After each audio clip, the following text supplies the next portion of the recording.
질문을 주시면 안 됩니다. 안녕하십니까. 저는 엄청 많이 오셨네요. 저는 타임교육부 사업부 사업본부장 최문철이라고 합니다. 다시 반갑습니다.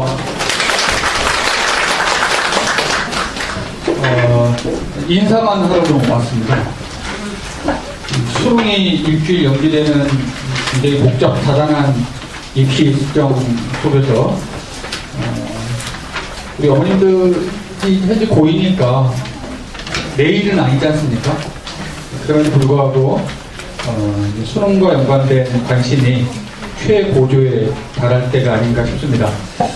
한림학원에서 이번에 굉장히 과감한 투자, 또 과감한 선생님 배치 이런 것들을 결정을 하고 오늘 이 자리를 만들게 되었습니다. 이미 저희 학원이 동네라고 할까요? 중계동에서 고3 입시를 전문적으로 치르기 위하여 굉장히 노력을 좀 많이 해왔고요. 특히 다소 좀 약한 부분이 있었던 고3 수능 강사진과 고3 수능 컨텐츠와 연관해서 학원을 새롭게 개원한다는 마음으로 이번에 좋은 선생님들 많이 모셔왔습니다. 잘 아시겠지만 중계동에서 이 국어 영역에서 가장 많은 학생들을 가르치고 있고 가장 열심히 좋은 컨텐츠로 올해 고3을 지도하고 계시는 스카이에듀 1등 선생님이시죠. 얼굴만 봐도 훈훈한 느낌이 나는 우리 이육조 선생님이 계시고요. 그 다음에 수학에서는 이번에 어머님들 이름을 다 들으셨을 거라고 생각을 합니다. 배치 미탐 상위 2% 아이들만 지도하시는 강호길 선생님을 모셔오게 됐습니다. 강호길 선생님 같은 경우는 특히 상위 2% 어머니들에게는 배치 중에서는 다른 신하와 같은 존재로서 좋은 아이들을 열심히 지도했던 그런 선생님이시고요. 그 외에도 개성 마이맥, 그 다음에 또 EBS 강사님들을 여러 번 모셔오는 일이 이번 현재 고2 아이들을 위해서 모셔왔다고 생각을 하고요. 저희들이 이런 과감한 투자를 하게 된 배경에는 우리 중계동 아이들 자체의 최대 장점과 최대 약점이 있다 했을 때 그 약점 자체가 특히 이제 극상권 아이들이 좋은 수학 선생님, 내지는 좋은 국어 선생님, 좋은 영어 선생님들, 보통 탐구교육 선생님들을 만나는 기회가 다소 적었다고 생각을 하고 한림학원이 이번에 좋은 선생님들을 모시고 현재 고등학교 2학년 아이들의 수능에 대한 진일보한 강사진과 그다음에 또 교육 커리큘럼으로 만나 뵐 수 있도록 노력을 많이 했습니다. 선생님 오셨나요? 네. 그러면은 지금부터 설명회를 본격적으로 시작해 보도록 하겠습니다.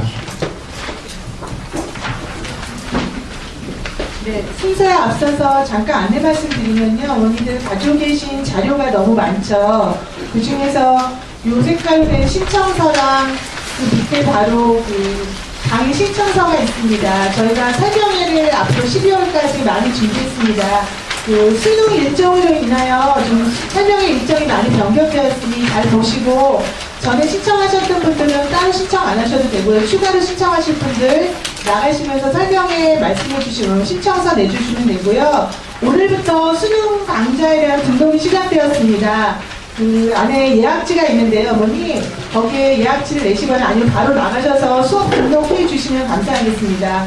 오늘 설명회는 1부와 2부에 나눠서 걸쳐서 설명회를 진행하겠습니다. 1부는 5분의 수능 강사님 나오셔서 진짜 수능 대비다라는 주제를 가지고 수능 대비법 말씀해 주시고요. 2부는 타인교육 입시연구소장님이신 이혜용 소장님 나오셔서 2019 입시 전략에 대해서 말씀해 주시겠습니다. 설명회가 전체적으로 조금 길어질 예정인데 끝까지 자리 지켜주시면 어머니들께서 내년에 환하게 웃으실 수 있는 전략을 잘 안고 가시리라 믿습니다. 오늘 첫 번째 순서는 강호길 선생님이십니다.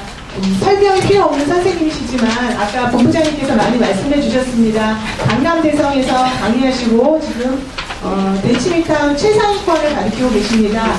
저희 수학을 좀 책임져 주실 강호길 선생님 모시겠습니다.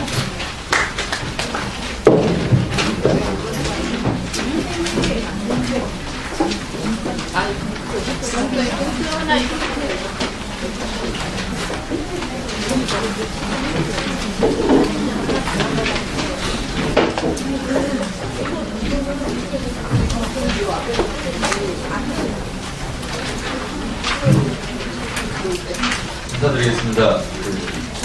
강남대성의 수학 가르치는 강호기라고 합니다.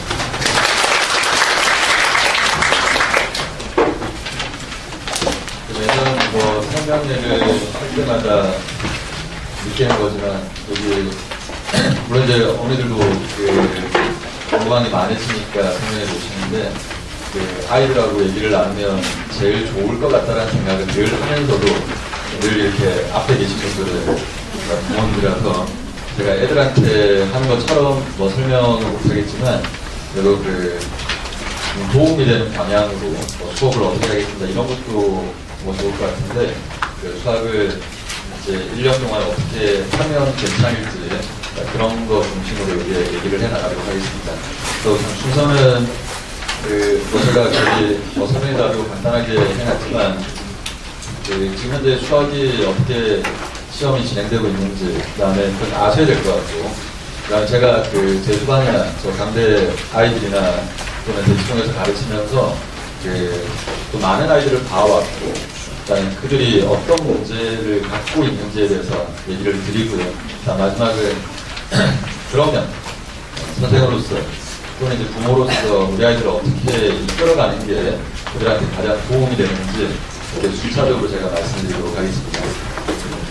먼저 지금 현재 이제 시험이 일주일 연기돼가지고 내일 모레가 시험인데 지금 수능 시험은 오늘 다 아시겠지만 총 30문제로 구성되는데 하나가 이제 미적 2가 되겠고 그다음에 두 번째가 거기 비하 벡터가 되겠고 그다음에 마지막이 합통 이렇게 됩니다. 보통 이제 작년 기준으로 보면 우리 미적 2가 이게 11문제가 출제가 됐고 요거 11문제 출제됐고 이건 안 적으셔도 되는데 그 다음에 요게 8문제가 출제가 됐습니다. 우선은 만약 이제 어머님께서 학원을 이제 보내신다 하더라도 뭐가 중요하니까 그러니까 보통 이제 요즘 친구들이 이게 본인의 필요에 의해서 학원을 가는 것보다는 다른 친구들이 어디를 다니니까 아니면 엄마가 야 저 선생님 좋대 이렇게 해서 움직이는 친구들도 꽤나 많은 것 같습니다. 여기 어머니께서 제가 한 말씀 잘 들으시고 저게 중요하구나 그리고 니 정말로 얼마나 잘 하고 있는가를 체크하셔서 학원에 보내시는 게 좋을 것 같습니다. 우선 지금 문항 구성을 보시면 알겠지만 실제 학통이 제일 작고요. 일단 여기는 그냥 톡 까놓고 얘기하면 확률 통계는 그냥 학교 수업에 충실한다 하더라도 전혀 문제될 게 없습니다. 그러니까 실제 저도 수학을 전공을 했고 또 수학을 하는 사람들은 우리 아이들의 수학적 사고력을 체크할 수 있는 가장 좋은 과목이 걔가 확률 통계라는 거는 논란의 여지없이 참입니다. 이거만큼 좋은 과목이 없거든요. 그런데 지금 이제 수학능력 시험에 확률 통계를 어렵게 낼 수가 없습니다. 이건 저희 사견이 아니라 낼 수가 없는 게 지금 이제 예를 들어 30번이 미적분이고 그다음에 29번이 벡터고 그다음에 21번이 다시 미적분입니다. 요 세 개가 이제 소위 말하는 가장 어려운 문항들이라고 얘기를 하고 있고 예를 들어 이제 확률 통계는 이제 들어간다 하더라도 한 28번 정도에 들어가게 되는데 미분 적분이나 그다음에 기백 그러니까 공간 도형 벡터 그러니까 이쪽은 알면 풀고 모르면 못 푼다. 그러니까 되게 간단하고 좋죠. 근데 여기 확률 통계 경우의 수나 확률은 어렵게 만약에 문제를 내면 공부를 잘하든 공부를 못하든 안 틀린다라는 게 그게 문제입니다. 그러니까 그러다 보니까 지금 현재 수학능력 시험 전체 기조가 쉽게 출제된다는 점 그리고 전체적으로 나니까 작년 기준으로 92점 정도가 있는데 그 92점이라고 하는 1등급 커트라인 점수를 맞추기가 힘듭니다. 얘를 30번에 갖다 놓으면 그래서 얘가 30번에 나온 적은 단 한 번도 없습니다. 이제까지. 그리고 내년도 마찬가지일 거고, 우선은 여기 그 경우의 수, 그다음에 확률 통계 한번 물어보시면 아시겠지만 아이들이 제일 싫어해요. 제일 싫어하는데 공부는 제일 안 하고. 근데 제가 봐서도 그렇게 크게 무리 없이 그냥 진행해도 될 것 같은 과목이 바로 확률 통계입니다. 그러니까 그 얘기는 지금 현재 교과서를 충실하게 보고, 뭐 예를 들면 향후에 수능 완성이나 수능 특강 나오겠지만 그 정도에서 처리를 하면 이 확률 통계 8문제는 어렵지 않게 다 소화가 가능합니다. 단 전제 조건이 하나가 있는데, 그 다음이 이제 문제인데, 그 다음은 이제 이번 주 토요일에 이제 아이들 논술 시험이 있습니다. 근데 논술 고사장에 들어가면 물론 미적분 기백도 나오지만 요즘에 최근에 이제 그 논술 문제는 수능 4점짜리, 그러니까 30번 문제의 난이도에 거의 준하는 수준으로, 그러니까 논술로 얘기하면 어렵지 않게 출제가 되고 있는데, 논술 고사장에 가면 반드시 보게 되어 있습니다. 근데 평상시에 본인들이 한 행태를 생각하면 이걸 감당하기 되게 힘들 거라는 거는 어머니도 쉽게 아시겠죠. 그렇게 생각하면 물론 이제 수능만 놓고 보면 그게 어렵지 않게 가도 상관이 없다는 얘기지만, 그 다음에 어차피 수시 원서 6개를 다 쓰고, 그 다음에 학종을 쓴다 하더라도 가서 면접을 본다든지 또는 수능 최저를 맞춰야 된다고 생각을 하면은, 그러면 뭐 얘네들하고 같은 무게감으로 공부까지는 아니더라도 기본적으로 반드시 알아야 될 내용들은 점검을 해야 된다는 얘기죠. 그러니까 뭐 대치동이나 이렇게 학원가에 가서 논술 수업을 들을 때 보통은 이제 미적 기백이 거의 답니다. 거의 단데 열심히 듣고 시험장 딱 들어갔는데 뭐 3시요 뭐 이래 되면 아이들 그냥 시험장 가면 순간 이렇게 허걱합니다. 그래서 우선은 지금 이제 문제 출제가 이렇게 된다라는 걸 제가 이제 말씀드리는 거고, 수능만 놓고 보면 이쪽이 가장 그 무리가 없는 과목이라는 거. 그러니까 그냥 소위 말해서 학원을 다니지 않는다 하더라도 학교 교육에 충실하게 그냥 해준다고 하면 어렵지 않게 8문제는 다 소화할 수 있다는 거죠. 그러니까 오늘 댁에 돌아가시면 집에 아이들 책상에 아마 정석이 소장용으로 꼽혀 있을 겁니다. 진짜입니다. 실제 가르친 애들 중에 일부는 그걸 저한테 파는 애들도 있고, 제가 그 책이 왜 필요하겠습니까? 그냥 용돈 주는 셈 치고 제가 사기도 하지만, 그 정석 한 곳만이라도 제대로 소화할 수만 있다라고 하면, 그리고 거기서 만약에 내가 어디가 좀 부족하냐, 통계, 뭐 정규국가 뭔지 잘 모르겠다, 그 단어 뜻도 뭔지 모르겠다 라고 했을 때 그냥 선생님이 힘을 빌려서 살짝 이렇게 그 부분만 도움을 받으면 될 것 같다라는 걸 먼저 좀 말씀드리고, 그다음에 문제는 이제 앞쪽에 미적투라는 기백인데, 미적투의 구성은 1단원이 스스로가 함수고, 그다음에 2단원이 3가 함수고, 그다음에 3단원이 미분이고, 그다음에 4단원이 적분입니다. 이게 이제 적분인데, 그러니까 요거만 쓰는 이유는 그냥 여기가 소위 말해서 강의가 필요한 부분, 또 실제 우리 아이들이 가장 힘들어하는 부분이기도 하다는 거고, 그다음에 기백 역시 마찬가지로 1단원이 평면 곡선입니다. 2단원이 평면 벡터, 그다음에 3단원이 공간도형과 공간 벡터가 되는데, 그러니까 그냥 제가 그냥 예를 적도록 하겠습니다. 그 벡터란 그다음에 그 4단원 공간도형 여기가 되는데, 실제 역시 앞쪽의 평면 곡선은 우리 아이들 혼자 힘으로 충분히 소화할 수 있는 이제 그런 파트가 됩니다. 그래서 우선은 지금 이제 적은 제가 요 4과목, 요 4단원은 실제 30문제 중에 이렇게 해서 30번, 21번이 만들어지게 되고, 이렇게 해서 29번이 만들어지게 됩니다. 물론 30문제 중에 단 3문제를 위해서 우리가 수학을 공부를 하는 건 아니지만, 지금 현재 가장 어렵게 출제되고 있고, 또 우리 친구들이 가장 힘들어하는 부분이다라는 거. 그리고 달리 얘기하면 처음에 배울 때, 그러니까 첫 발을 내디딜 때 강의를 처음에 잘 들어야 되는 그런 과목이 됩니다. 그러니까 우리가 뭐 수영장에 갔을 때 처음에 한동안 이렇게 발차기를 막 하고, 그러니까 이런 것처럼 여기는 첫 발을 잘못 내딛게 되면, 그러니까 내용이 뭔지를 모른 채 그냥 단순하게 공식을 암기하는 상태에서 넘어가 버리게 되면 그냥 그 상태로 계속 무한 반복이 됩니다. 그러니까 올해도 보면 재수한 애들 보면은 뭐 재수뿐만 아니라 삼수, 그다음에 재수, 그다음에 삼수 이렇게 이제 하면은 수학 점수가 올라가야 되지 않습니까? 근데 그냥 그 상태 그대로거든요. 예를 들어 만약에 여기 미적2 같은 거를 진짜 빠르면 중3 때부터 만약에 그 선행을 했다라고 하면 중3, 고1, 고2, 고3, 재수 무려 예를 들어 한 과목을 놓고 보면 5년을 공부하는 거예요. 이때 수학 점수가 왜 안 오를까요? 이거는 늘 물음표죠. 그럼 제가 늘 갖는 물음표입니다. 그 어렸을 때부터 뭘 도대체 어떻게 이게 대한민국 하늘 아래는 이 수학을 해도 안 되는 애들밖에 없는가? 그건 아닌 것 같거든요.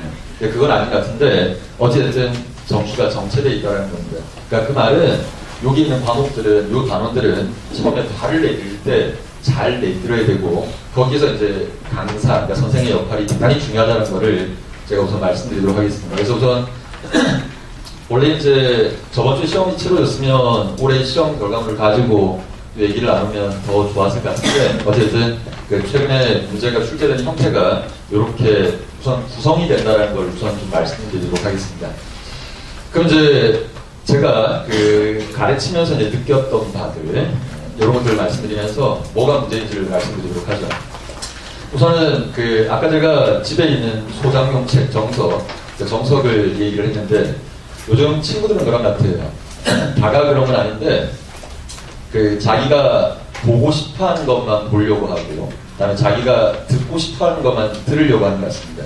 이게 안 좋은 방향으로 가요. 그러니까 만약에 처음에 예를 들어 제가 이제 나중에 뭐 첫 강의할 때 아이들 아마 첫 강의할 때 첫 문제 때문에 아마 허걱거릴 수가 있습니다.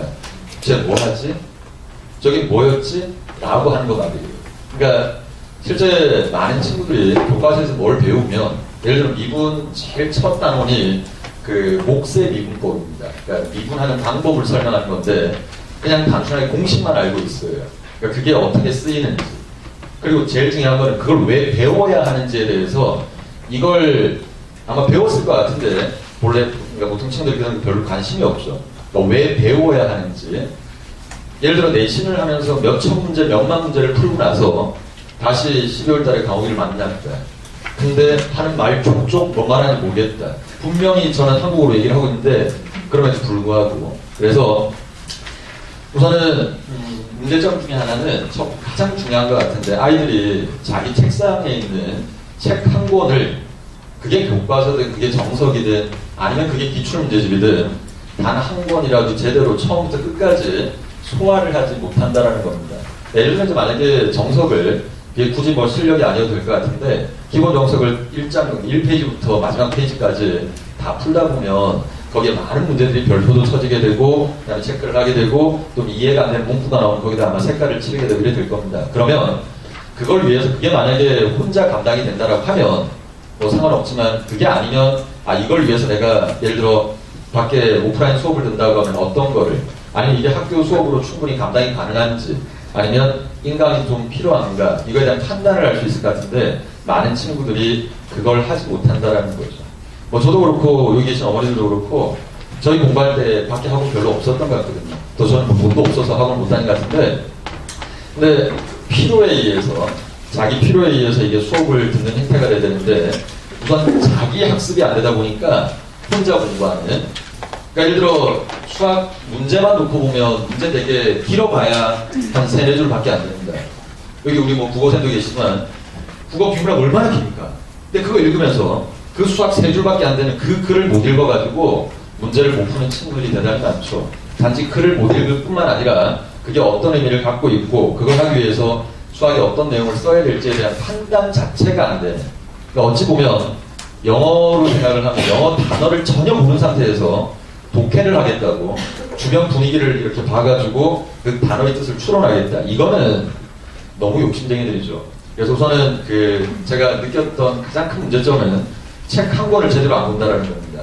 그러니까 오늘 집에 돌아가시면 아이들 한 번씩 혼내도 돼요, 어머니들. 그냥 책을 만약에 예를 들어 소장용으로 딱 6권이 꽂혀있다. 그것도 색깔별, 깔별로 뭐 주황색, 기본입니다. 그 다음에 녹색, 실력인데 그게 만약 소장용으로 있다. 오늘 그냥 바로 태워버리십시오. 그러니까 이렇게 예를 들어 부모님들은 오셔서 좋은 얘기 들으려고 하는데 정작 공부를 해야 되는 당사자들은 이 무관심한 그리고 집에는 책 한 권도 제대로 안 푸는 그리고 떠돌아다니면서 예를 들어 많은 일의 문제집들 그냥 사서 풀게 되는 그러니까 내용 자체가 본인께 되지도 못하고 이렇게 계속 반복되는 모르는 상태가 반복되는 이게 이제 가장 큰 문제점이라고 제가 느꼈던 겁니다. 이거는 뭐 저 재수한 애들도 마찬가지고 밖에 있는 친구들도 마찬가지고 그래서 우선 요게 이제 하나가 있고 다음 두 번째는 이제 공부를 하는 그 와중에 이제 뭐 정석을 풀든 이제 뭘 한다고 생각을 해보죠. 두 번째는 이제 그 친구들이 공부를 할 때 아까 제가 잠깐 얘기했지만 여기를 아까 첫 발을 잘 내밀어야 된다고 얘기했지만 이 공부를 하면서 그러니까 뭘 배우면 이걸 왜 배우는지 그다음에 이걸 배워서 어디에 쓰이는지 이걸 알아야 되는데 이걸 전혀 관심이 없다라는 겁니다. 이런 부분에 대해서 물론 그런 지점에서는 우리 아이들을 탓하고 싶지는 않고 선생님들이 더 큰 문제죠. 그러니까 선생님 입장에서는 뭘 가르친다 그러면 자기가 왜 분필 들고 애들 앞에 서서 그걸 그렇게 열나 강조하고 있는지 그걸 아이들이 납득할 만큼 말을 해야 되는데 보통 이렇게 공식을 열거를 하고 공식을 외우게끔 하고 그래서 그냥 당장 주는 프린트 문제는 풀 수는 있다 하더라도 근데 뒤돌아서면 아니면 내년 수능날 봤을 때 이게 무슨 말을 하는지도 모르겠고 알고 있는 것들은 걔를 조각조각은 아는데 그 조각들이 만약에 합쳐지지 못한다라고 하면 아무 쓸모없는 거죠. 그 제가 만약에 부모라고 하면 저도 이제 애가 셋인데 제가 만약에 부모 얘를 열심히 학원을 보내는데 이게 뭐야 이게 왜 아는 게 없어. 되게 화가 날 것 같거든요. 솔직한 거 아닙니까? 우리 애를 학원에 보냈어요. 그 어느 정도까지 기대를 했는데 내가 계속 그 상태 그대로다. 이거 과연 애가 문제일까 학원이 문제일까? 제가 봐서는 거기서는 선생님 문제가 좀 있습니다. 그러니까 그거는 맞는 것 같거든요. 그래서 그 두 번째 제가 문제점이라고 생각했던 거는 그러니까 예를 들어 저 강남대성 처음에 2월 한 15일쯤에 개강을 하면 전국에서 다 모여가지고 한 반에 64명이 앉아 있습니다. 그러니까 뭘 물어봐요. 오늘 여기 아이가 한 명이라도 있으면 제가 질문하려고 했는데 한 명도 없습니다. 뭘 물어보면 전신에 모르겠다 그럽니다. 전신에. 그러니까 그 뒤에 제가 오늘 그 설명의 자료에다가 뭐 5단부 덜 넘게 작성하라고 그 칼라로 되어 있는 문제가 있는 것 같은데 그 문제가 역대 수능 기출 문제 중에 그 정적분의 정의를 물어보는 문제 중에 가장 예쁜 문제입니다. 그런데 진짜 신기한 게 이 문제를 풀라 그러면 거기 나와 있는 문제를 풀라 그러면 예를 들어 제주도, 뭐 서울, 광주, 뭐 등등 대구, 부산 많은 아이들이 한 교실에 앉아 있는데 그 문제를 딱 풀라고 시키면 모든 아이들의 풀이가 똑같습니다. 진짜 가르치는 입장에서 소름이 돋죠. 대한민국 하늘 아래는 어디 교주 같은 선생님이 있는데 어떻게 태어난 데도 다르고 공부한 환경도 다르고 다 그럴 텐데 그렇게 하나같이 풀이하는 방법이 똑같을까? 그러니까 그 풀이 자체가 잘못됐다고 하는 얘기가 아니라 참 신기하죠. 그러니까 가끔 이렇게 그 대학에서 얘기할 때 뭐 자소서를 써낸다든지 이랬을 때 이 똑같은 글들이 있다라는 게 이게 괜한 얘기가 아니거든요. 그러니까 아이들이 물론 이제 공부를 좀 하면 다른 데도 관심이 있겠죠. 이 풀이 말고 다른 건 안 되나? 왜 이거밖에 없지? 조금만 이렇게 물음표를 달면 금방 이렇게 갈 수 있는 건데 근데 제가 매년 느낍니다. 매년 아이들 처음 만나가지고 이거 풀었다 이러면 전신에 샤프 들고 그림 그리다가 답 내는 게 그게 전부 다거든요. 근데 그게 그 상태가 계속 반복이 된다라는 겁니다. 그러니까 이게 되게 심각한 거거든요. 그러니까 엄마는 아버지는 우리가 학원에 가서 또는 학교에 가서 열심히 공부를 해서 수학적으로 조금씩 이렇게 좋아질 거라고 기대는 하지만 근데 아이는 그냥 그 상태. 그리고 이제 나이가 먹으면 엄마한테 화만 내고 엄마 수학 모르잖아 뭐 이래 이제 되는 순간 이제 더 심각해지는 거겠죠. 그래서 두 번째 제가 느낀 거는 다시 말씀드리지만 이거는 이제 선생의 역할이 훨씬 더 큰 거지만 뭘 배우면 이걸 왜 배우는지 그다음에 이게 어디에 쓰이는지 이걸 알아야 되는데 그거에 대해서 전혀 무관심하다라는 겁니다. 그러니까 이게 제가 느낀 그 우리 아이들의 문제점 그 두 번째고 그 다음에 세 번째 이제 연이어 이제 이해되는 건데 최근에 이제 여기 저는 이제 그 상황 자체가 잘 이해가 안 되지만 시중에 보면 모의고사가 엄청나게 많습니다. 지금 아직까지 우리 어머니께서는 만 첫째라면 아직까지 감흥이 없을 것 같은데 시중에 나가면 수학 모의고사만 하더라도 100여 종이 넘습니다. 근데 그거를 푸는 걸 뭐라고 그러고 싶진 않아요. 근데 지금 방금 두 번째 제가 문제점이라고 지적했던 거기에서 시작을 해서 이게 본인이 뭘 알고 있는지, 그러니까 모르고 있는 상태에서 계속 문제만 풀다 보니까 문제점을 발견하다기보다는 그냥 계속 그냥 아까도 얘기했지만 21번, 29번, 30번은 내가 그냥 틀려야 되는 문제. 나머지 27개를 그냥 맞추는, 나머지 27개 하고 나다면 되거든요. 혼자 공부해도 됩니다. 근데 그 상태에서 계속 문제집을 풀면서 본인의 문제점은 알아내지도 못하고 옆에 선생님이라도 있으면 친구 이건 이렇게 해서 다음에는 안 틀릴 수 있으면 좋겠습니다라고 조언이라도 해주면 되는데 근데 문제 풀고 뒤에 있는 답 보고 동그라미 치고 틀렸으면 해설 보고 까딱까딱거리고 그 다음에 접고 다시 넘어가고 그러니까 이게 반복되다 보니까 아이들의 점수가 그렇게 쉽게 올라가지를 못하죠. 이게 어머니들 현재 상태입니다. 그러니까 공부를 잘하는 친구들은 그래 크게 문제가 없는데 근데 공부 잘하는 친구들 1등급만 생각을 하면 4% 그 밑에 있는 친구들의 대부분은 지금 그 상태라는 거를 제가 우선은 말씀드리도록 하겠습니다. 이게 제가 본 가장 큰 문제점이자 그리고 거꾸로 얘기하면 이 문제점을 어떻게 잘 해결을 하면 친구들이 충분히 저 아이들한테 이제 저 강대 애들한테도 내일 모레 시험이지만 100점 맞으라고 얘기 안 했습니다. 100점 맞아야죠. 근데 100점은 신의 영역이고 한 개를 틀려야 된다라고 하면 또 한 개를 틀릴 수밖에 없다라고 하면 문제 푸는데 되게 편할 것 같거든요. 그러니까 그렇게 해서 나가다 보니까 96점 정도만 받으면 천재죠. 한 개 틀리면 되죠. 그래서 우선 충분히 그 지점까지는 올라갈 수 있다라는 제가 분명히 말씀드리도록 하겠습니다. 그러면 제가 여기 지금 3가지가 문제점이라고 얘기를 했는데 그럼 이제 이거를 탈피하기 위해서 어떻게 해야 되겠냐라는 건데 그걸 이제 하나씩 말씀드리도록 하죠. 우선은 우리 아이들은 아직까지 연글지 않은 상태이기 때문에 아까도 말씀드렸지만 처음에 특히 이 4단원 아까 제가 얘기했던 지수함수, 로그함수, 상감수 혼자 공부해야 됩니다. 정석이 알라 풀면 그리고 기출문제집 24개치를 다 풀면 제가 감히 얘기하지만 거기 나와 있는 5문제 다 맞춥니다. 평범 곡선 3문제 다 맞추거든요. 확률 통계 웬만한 거 다 맞춥니다. 그러면 단지 여기 나와 있는 한 8문제 정도가 되는데 요 8개는 뭐 제 그 강의 계획서도 그래 되어 있지만 8개는 처음에 선생님을 잘 만나야 돼요. 그러니까 시작을 잘해야 된다는 얘기입니다. 그리고 선생의 역할은 어찌 보면 딱 거기까지인 것 같고요. 그러니까 이렇게 우리 뭐 저도 이제 아버지한테 자전거를 배웠지만 처음에 이렇게 같이 자전거 밀어주다가 어느 순간 손 떼고 선생님 빠져야 되는데 근데 그 지점까지를 얘기하는 겁니다. 그 지점까지가 거기는 강의 계획서 보면 한 20주 뭐 이 정도 돼 있는데 여기 미분이나 적분이나 그다음에 벡터나 공간도이나 예를 들어 그런 거죠. 우리 친구들 공간도 되게 힘들어합니다. 힘들어하는 게 아니라 싫어하죠. 근데 그 싫어하는 게 시작이 어디냐면은 중학교 2학년, 3학년 때 배웠던 평면도형이 시작입니다. 근데 그게 안 되면 그러니까 거기서 이제 되게 트라우마가 있는 상태에서 이 공간도형으로 넘어오다 보니까 도형 자체를 싫어하는 거예요. 그러니까 예전에는 뭐 어렸을 때는 저도 좀 무대들한테 한번 해준 적이 있지만 뭐 메커보스 이런 거 해가지고 입체도 만들어보고 퍼즐도 끼워 맞춰보고 이렇게 수학을 물론 필요의 예상은 아니지만 재밌게 했던 애들이 중학교 2학년, 3학년 때 평면도형을 배우면서 그때 많은 아이들이 수학을 싫어하게 됩니다. 싫어하게 되고 그 상태에서 고등학교로 왔는데 도형이 이제 잠깐 없어져요. 잠깐 행복해지죠. 그러다가 기백을 딱 배우면서 거기 공간도형이 딱 나타나는데 이미 평면 도형을 할 때 그렇게 힘들었던 그 옛날 기억이 떠오르면서 공간도형이 되게 그냥 그 자체로 싫은 거예요.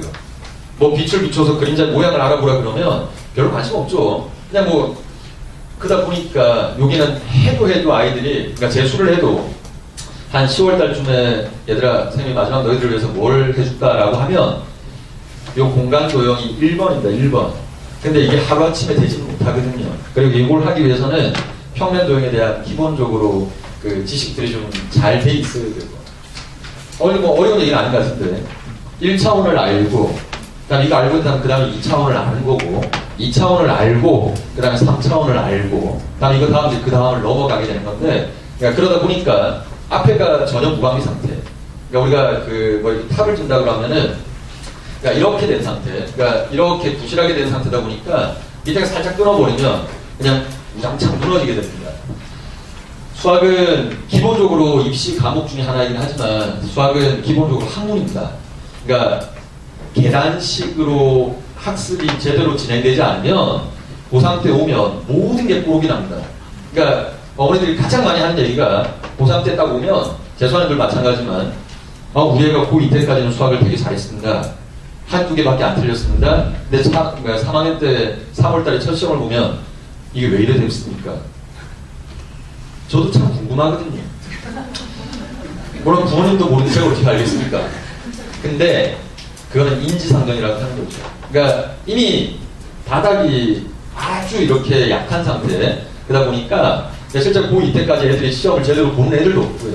뭐 모의고사 본다 그러면 한 반은 자고 그냥 반 정도 시험 치고 이런 것 같은데, 그래서 우선은 여기 계신 우리 어머니께서 반드시 아셔야 될 게, 수학은 계단식 학문이라는 걸 반드시 아시고, 그러니까 그거를 어떻게 잘, 아직도 1년이라는 시간이 남았는데 그걸 어떻게 좀 잘 다져줄까를 좀 생각을 해보시면 됩니다. 물론 그 와중에 앞에 있는 선생의 역할이 가장 큰 것 같기도 하고요. 그러니까 예를 들어 지금 이제 조만간 이제 기말고사를 치니까 뭐 바빠서 그런 거지만, 내년 2월 말까지, 그러니까 3학년 입학하기 전, 개학하기 전까지 집에 있는 정석 3권, 그리고 기출문제집 24개년치를, 아니면 24개년치가 다 많다라고 하면, 아직도 뭐 진도가 다 나가지 않은 상태라고 하면은, 그 책을 만약에 내년 2월 28일까지 다 푼다.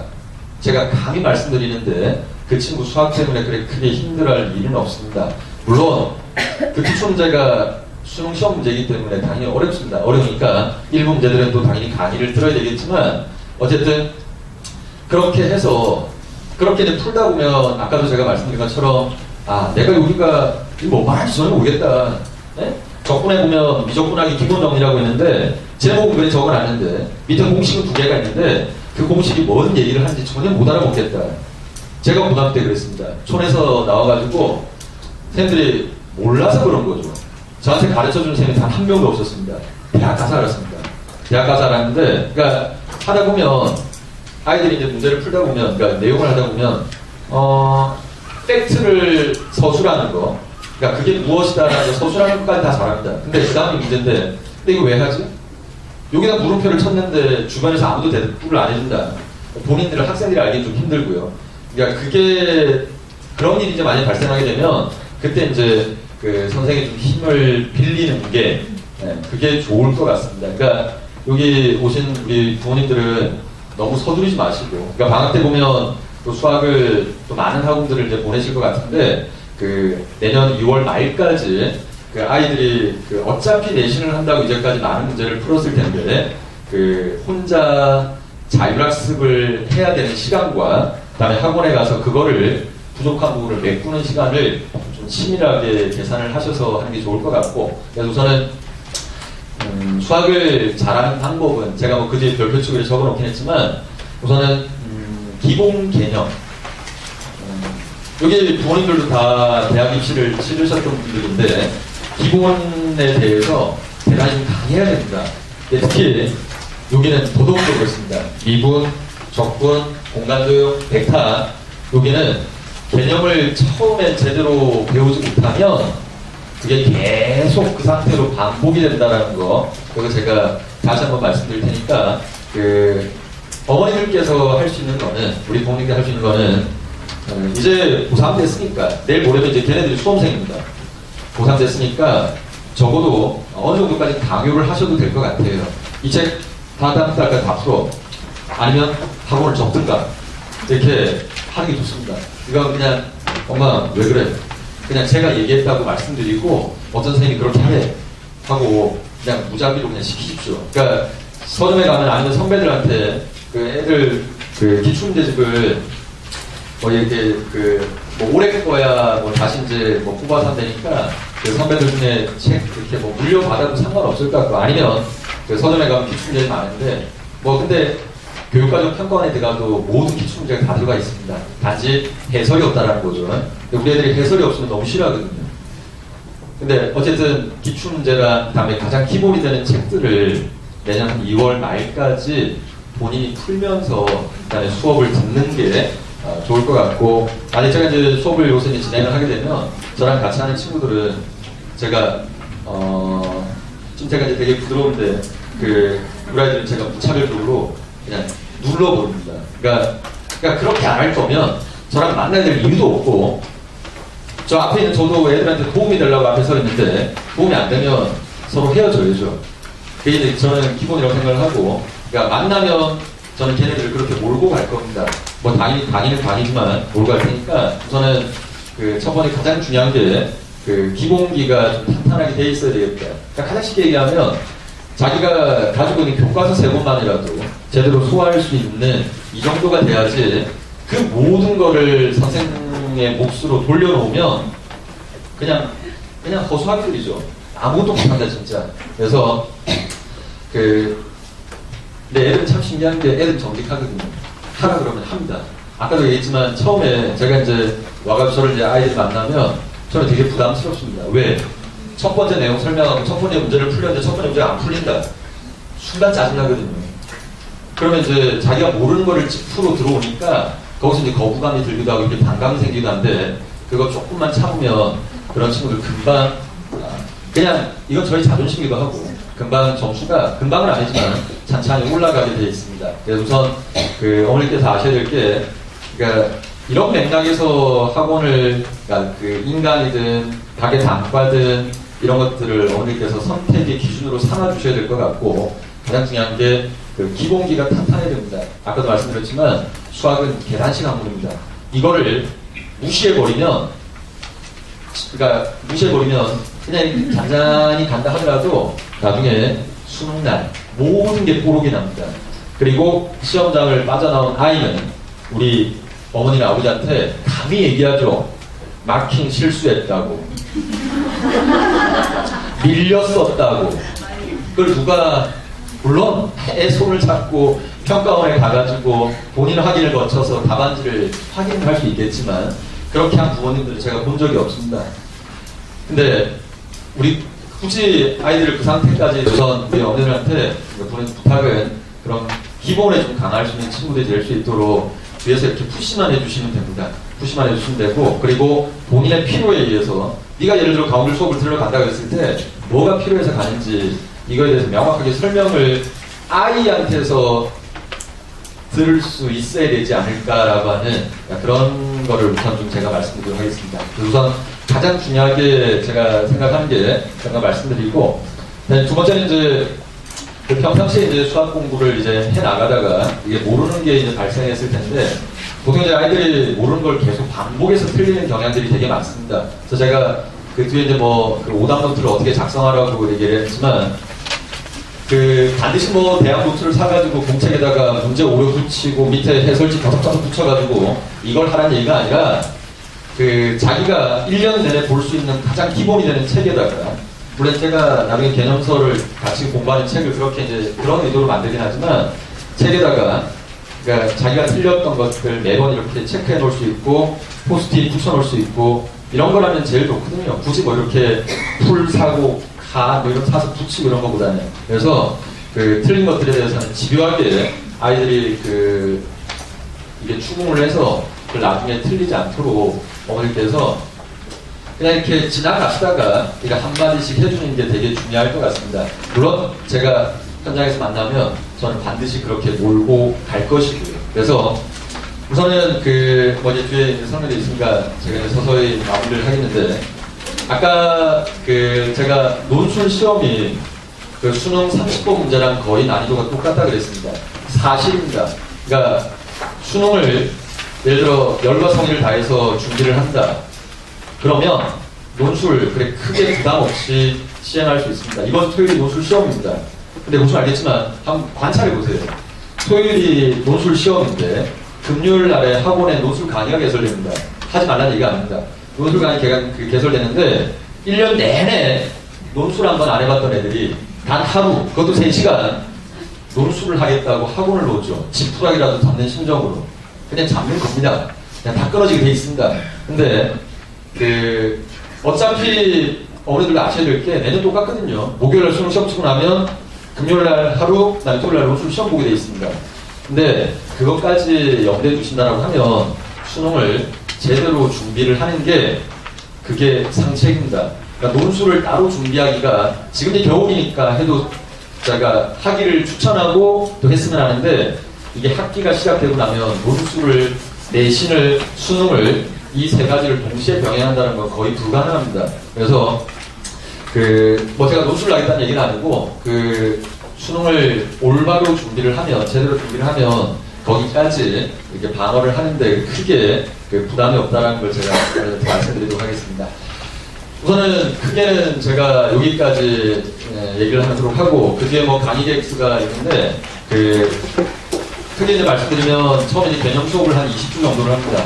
정도를 하고, 그 다음에 중간에 모의고사 수업을, 그러니까 9월 모의평가 전후까지 진행을 할 거고, 그러니까 예를 들어 시험지로 하는 거, 그 다음에 남은 한 2달 정도를, 2달도 안 됐는데, 남은 한 2달 정도를 다시 제가 거기다 적어놓긴 했지만, 애들 1년 동안 하면서 많이 틀렸던 문항들, 그 다음에 그리고 아이들이 계속해서 이렇게 잘못 알고 있는 개념들, 이런 것들을 다시 정리하는, 그러니까 예전에 이제 우리가 사법고시를 생각을 하면, 처음에 이제 저 신림동에 가서 개념 강의 배우고, 중간에 한동안 문제풀이 수업을 하다가, 그 다음에 마지막에 다시 처음에 예를 들어 민법, 형법 이런 책을 다시 자기가 보던 책을 끄집어내서 다시 정리하는, 그러니까 그런 제가 순서로 이렇게 아마 가게 될 겁니다. 그래서 어찌됐든 어머니들이 무엇이 궁금한지는 제가 잘 알고 있고, 그 다음에 어머니보다 우리 애들이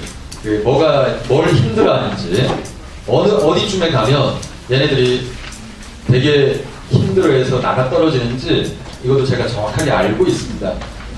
그래서 우선 나중에 만나면 제가 같이 만난 친구들은 최선을 다해서 우선은 첫 번째는 수학에 대한 두려움을 좀 없애버려야 되고, 그다음 두 번째는 아이들이 저를 만나면 저를 닮아가요. 그러니까 되게 제가 지금 좀 설명한 적이 많이 많지만 말수가 그리 많지가 않습니다. 그러니까 애들이 또 차분해지기도 하고 이런데 어찌됐든 96점이나 92점 정도까지는 제가 확실하게 받게 할 겁니다. 그거는 저희 자존심이기도 하고, 그래서 나중에 또 시간이 되면 어머니가 만나서 또 얘기를 나누도록 하고, 어쨌든 아까 제가 말씀드렸던 것처럼 우리 아이들이 어떻게 하는 게 아직도 시간 1년 남았습니다. 어떻게 하는 게 좋을 것인지를 저도 고민을 하겠지만 우리 부모님들도 늘 고민하시면서 아이들 이렇게 코치를 좀 해주셨으면 하는 바람입니다. 오늘 여기까지 얘기하고 나중에 또 기회가 되면 같이 만나서 좋은 얘기 하도록 하겠습니다. 감사합니다.